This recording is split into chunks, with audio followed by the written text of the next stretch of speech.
Thrissur Akkikkavu Kecheri bypass റോഡും കുന്നംകുളം വടക്കാഞ്ചേരി റോഡും ഒരുമിക്കുന്ന പന്നിത്തടം സെന്ററിൽ വാഹനാപകടങ്ങൾ പതിവാകുകയാണ്. ഇന്ന് രാവിലെയും 2 കാറുകളും ബൈക്കും കൂട്ടിയിടിച്ച യാത്രക്കാർക്ക് പരിക്കേറ്റു. അക്കിക്കാവ് കേച്ചേരി ബൈപ്പാസ് റോഡ് നിർമ്മാണത്തിന്റെ ഭാഗമായി പന്നിത്തടം സെന്ററിൽ റോഡ് വീതി കൂട്ടി വികസിപ്പിച്ചതോടെയാണ് അപകടങ്ങൾ നിത്യസംഭവമാകുന്നത്. റോഡ് നിർമ്മാണം പൂർത്തിയായതിനു ശേഷം റോഡുകൾ സംഗമിക്കുന്നത് സൂചിപ്പിച്ചുള്ള മുന്നറിയിപ്പ് ബോർഡുകളും മറ്റ് സിഗ്നൽ സംവിധാനങ്ങളും സ്ഥാപിക്കാത്തതാണ് അപകടങ്ങൾക്കിടയാക്കുന്നത്. ഇന്ന് രാവിലെ 7:30ഓടെയാണ് വീണ്ടും അപകടമുണ്ടായത്. 2 കാറുകളും ഒരു ബൈക്കും തമ്മിൽ കൂട്ടിയിടിക്കുകയായിരുന്നു. യാത്രക്കാർ നിസ്സാര പരിക്കുകളോടെ രക്ഷപ്പെട്ടു. വാഹനങ്ങൾക്ക് കേടുപാടുകളും സംഭവിച്ചു.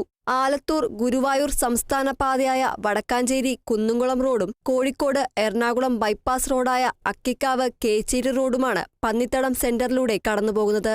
രാപ്പകൽ വ്യത്യാസമില്ലാതെ 100 കണക്കിന് വാഹനങ്ങളാണ് ഇതിലൂടെ സഞ്ചരിക്കുന്നത്.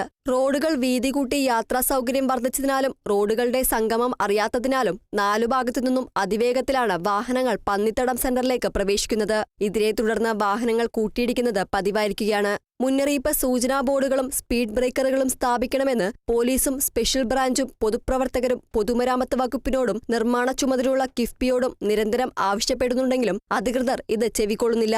ഉടൻ സൂചനാ ബോർഡുകൾ സ്ഥാപിച്ചില്ലെങ്കിൽ റോഡ് ഉപരോധം ഉൾപ്പെടെയുള്ള പ്രതിഷേധ പരിപാടികൾ സംഘടിപ്പിക്കുമെന്നാണ് നാട്ടുകാരും പൊതുപ്രവർത്തകരും പറയുന്നത്.